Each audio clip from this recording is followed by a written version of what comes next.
What's up, everybody? MinnyIce Postcast coming at you after a 4-0 loss to the LA Kings.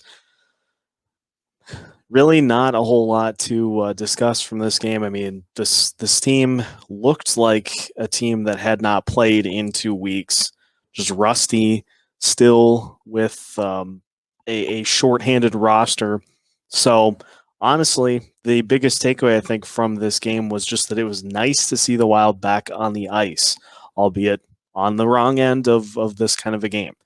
You're still missing some very critical components on the offense and missing a bunch of the top end defensemen as well. So you got some guys that, played in the lineup that maybe aren't going to be everyday NHL players, but still you got to go with what you have at your disposal.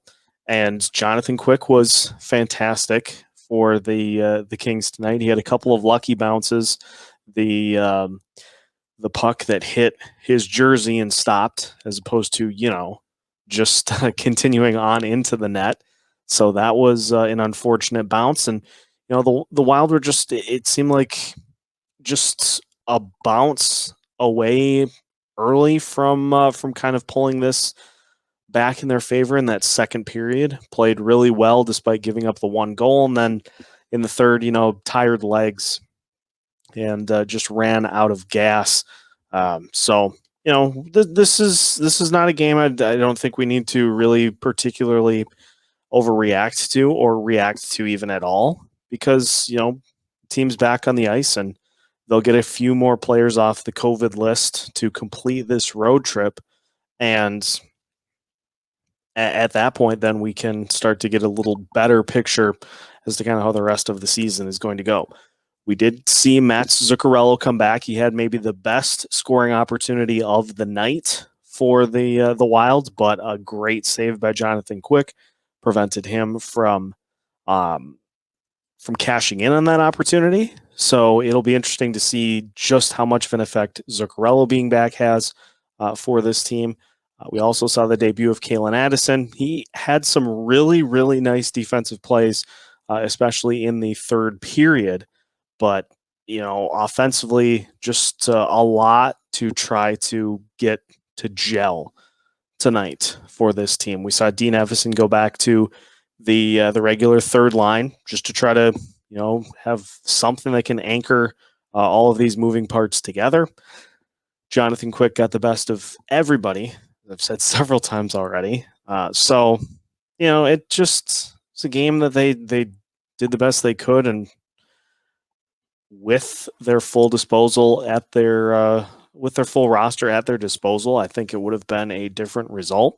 Capo had a good game, didn't particularly get helped out on any of the goals that he gave up, and so you wipe the slate and you move on to play another day. And 6-6 at this point, considering all of the injuries and the COVID situation now working its way through the roster. It's about what we would have expected, I think, for the Wild to be at this point. So 4-0, they'll regroup and move on, continue on this West Coast swing, and just try to get back to full strength and go from there. So that's really about all I have for the postcast here for tonight. We've got the 3 stars of the night coming up in a little bit. We'll also have report cards coming up tomorrow, and we've got a piece from Tim McNiff dropping tomorrow as well, taking a look at the Miracle on Ice, an interesting in-depth look at just what the Miracle on Ice provided back when it happened between Team USA and Russia. So a lot coming at MinnyIce.com. Make sure to follow all of our socials as well. 4-0 loss for the Wilds. We'll get back at it on Thursday.